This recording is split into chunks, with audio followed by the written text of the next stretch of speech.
Bienvenidos a una nueva y profunda inmersión en las crónicas de lo inexplicable y lo injusto aquí, en el séptimo misterio. Hoy no solo narramos un crimen, hoy diseccionamos una herida abierta en el corazón de México, un caso donde la geografía de la seguridad se transformó en un mapa de terror. Nos adentramos en el laberinto del caso Narvarte, una tragedia que nos demuestra que, a veces, la verdad no solo se oculta tras el silencio, sino que se entierra bajo capas de burocracia, prejuicios y una voluntad política de olvido. Para dimensionar este horror, debemos entender primero el escenario. La colonia Narvarte, en la Ciudad de México, no es un lugar donde uno esperaría encontrar una masacre.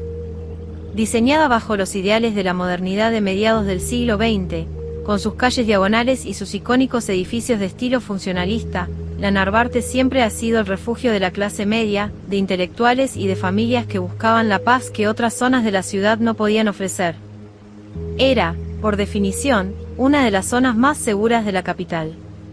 Pero el 31 de julio de 2015, esa burbuja de tranquilidad estalló en pedazos cuando el departamento 401 del número 1909 en la calle Luz Sabiñón se convirtió en el epicentro de un dolor que aún hoy resuena. En ese departamento se cruzaron 5 destinos que nunca debieron terminar así. Primero estaba Nadia Vera, una joven antropóloga chiapaneca con un espíritu de fuego. Nadia no era una desconocida para el peligro, era una activista que había documentado la represión en Veracruz durante el turbulento gobierno de Javier Duarte. Su voz era incómoda para el poder, y ella lo sabía. Tanto lo sabía que en una entrevista grabada meses antes de su muerte, dejó una sentencia que hoy nos hiela la sangre: si algo me pasa, responsabilizo directamente al gobernador. Nadia no estaba en la Narvarte por casualidad, estaba allí huyendo de las sombras que la perseguían desde el puerto Jarocho. A ella se le unió Rubén Espinosa, un fotoperiodista que compartía su destino. Rubén era un ojo crítico, un hombre cuya lente capturaba lo que el poder quería ocultar. Al igual que Nadia, Rubén había sentido el aliento del acoso en Veracruz. Había visto patrullas vigilar su casa, había recibido mensajes anónimos y había decidido que Ciudad de México era el único lugar donde podía seguir vivo. Pero la capital, lejos de ser su santuario, se convirtió en su trampa. Junto a ellos estaban Yesenia Quirós, una joven de Mexicali que apenas empezaba su vida adulta con sueños de ser maquilladora, Mile Virginia Martín, una modelo colombiana que buscaba mejores horizontes y que, tras su muerte, fue injustamente difamada por las autoridades, y Alejandra Negrete, una mujer trabajadora, madre de familia, que aquel viernes solo había ido a cumplir con su labor de limpieza para llevar el sustento a su casa. 5 perfiles distintos, una sola tragedia. El día de los hechos es una secuencia de negligencias y crueldad. Esbeidi López, la cuarta habitante del departamento que sobrevivió por estar trabajando, regresó a casa pasadas las 7 de la tarde. Lo que encontró no fue solo una escena del crimen, sino una exhibición de sadismo. Los peritajes revelaron una violencia que no correspondía a un simple robo. Los cuerpos presentaban signos de tortura, heridas infligidas con un pelapapas, golpes sistemáticos y, finalmente, el tiro de gracia con una pistola calibre 9 milímetros. La frialdad con la que los atacantes operaron, a plena luz del día y en un edificio con vecinos presentes, sugiere una confianza absoluta en su propia impunidad. Pero el misterio más grande comenzó después de los disparos. La investigación oficial de la entonces Procuraduría Capitalina fue una carrera por cerrar el caso con la narrativa más conveniente.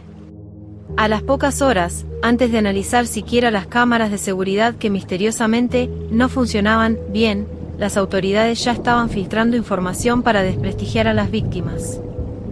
Intentaron reducir todo a una supuesta disputa por drogas o un lío de faldas, ignorando olímpicamente la línea de investigación política que gritaba desde el pasado de Nadia y Rubén en Veracruz. Se capturó a 3 hombres: Daniel Pacheco, Abraham Torres y Omar Martínez. 3 piezas de un rompecabezas que no encajaba del todo. Daniel, con antecedentes de abuso sexual; Abraham, un ex policía que ya había estado en prisión por tortura; y Omar, un joven que negó todo vínculo. Sus versiones fueron un baile de contradicciones, mencionando a grupos criminales como los Zetas para añadir una capa de terror que justificara la rapidez con la que se quería dar carpetazo al asunto. pero las familias de las víctimas no aceptaron esa verdad histórica de bolsillo. ¿Cómo es posible que en una calle transitada, 3 hombres entren, torturen y asesinen a 5 personas sin que nadie escuche nada?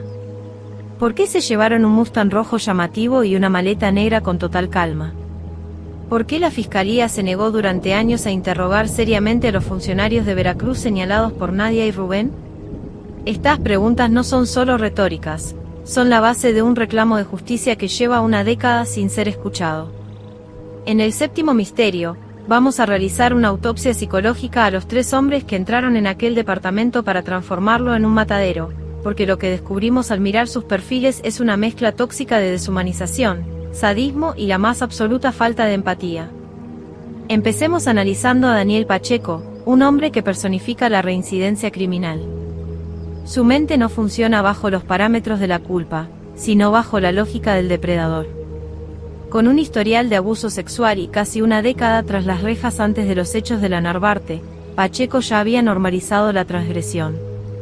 En psicología criminal, esto se conoce como una estructura de personalidad antisocial, donde el otro deja de ser un sujeto con derechos para convertirse en un objeto que se puede usar, romper o desechar.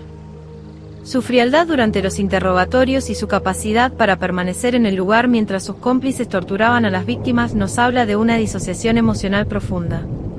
Para él, aquel viernes 31 de julio no fue una tragedia, fue un trabajo, una transacción de violencia donde su único interés era el beneficio personal o el cumplimiento de una orden, sin que el sufrimiento de Alejandra, Yesenia o Mile le provocara el más mínimo parpadeo. Pero si el perfil de Pacheco es inquietante, el de Abraham Torres es directamente aterrador. Aquí no estamos ante un delincuente común, sino ante un ex policía. Abraham es el ejemplo perfecto de cómo el entrenamiento del Estado puede ser pervertido para servir al mal. Su mente estaba moldeada por la disciplina, pero también por el abuso de poder.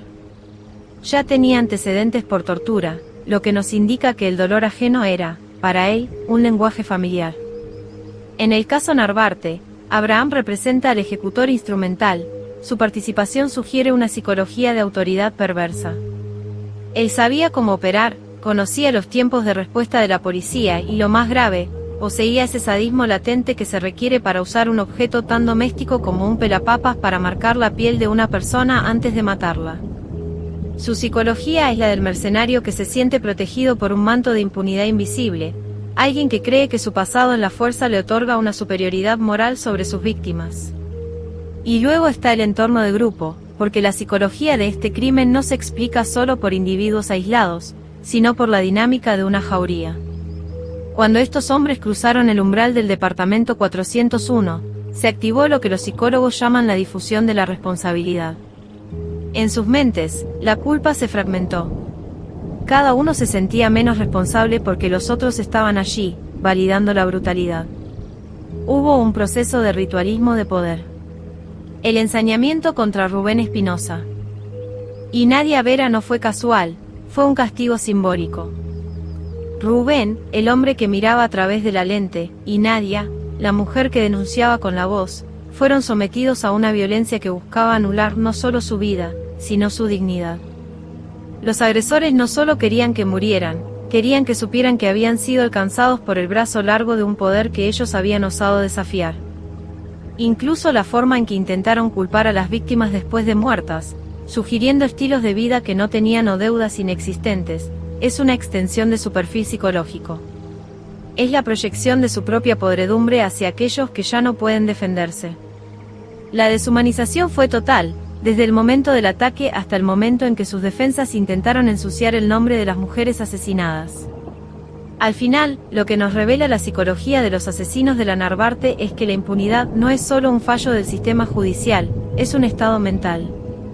Es la convicción de que, si tienes los contactos adecuados o si tus víctimas son lo suficientemente incómodas para el poder, puedes caminar entre los muertos y salir a la calle como si nada hubiera pasado. Y con este análisis de las mentes que orquestaron el horror, cerramos un capítulo más en el séptimo misterio. El caso Narvarte no es solo una cifra en los expedientes de la Ciudad de México, ni solo una fecha en el calendario de la infamia, es el espejo de una realidad donde la justicia parece ser un privilegio y no un derecho. Nos queda el eco de las voces de Nadia y Rubén, la lucha incansable de las familias de Alejandra, Yesenia y Mile, y esa sensación amarga de que, mientras las preguntas sigan sin respuesta, el departamento 401 seguirá siendo una herida abierta en plena calle Luz Aviñón. La verdad suele ser la primera víctima en casos donde el poder y el crimen se dan la mano, pero mientras nosotros sigamos recordando, ellos no habrán ganado del todo. Porque el silencio es el mejor aliado de la impunidad, y aquí, en este canal, hemos decidido no callar. Gracias por acompañarme en este viaje al fondo de la oscuridad humana. Si este caso te ha movido tanto como a mí, no olvides dejar tu opinión en los comentarios. En la comunidad del Séptimo Misterio todas las teorías cuentan, siempre que busquen la luz. Mi nombre es Marisol, y te agradezco por haber llegado hasta el final de este extenso relato. No olvides suscribirte y activar la campana para que no te pierdas nuestra próxima investigación, porque el mundo está lleno de secretos que alguien no quiere que sepas. Cuídense mucho, mantengan los ojos abiertos y recuerden, a veces, el misterio más grande no es quién cometió el crimen, sino quién permitió que se fuera sin castigo. Nos vemos en el próximo vídeo, si es que la oscuridad nos deja.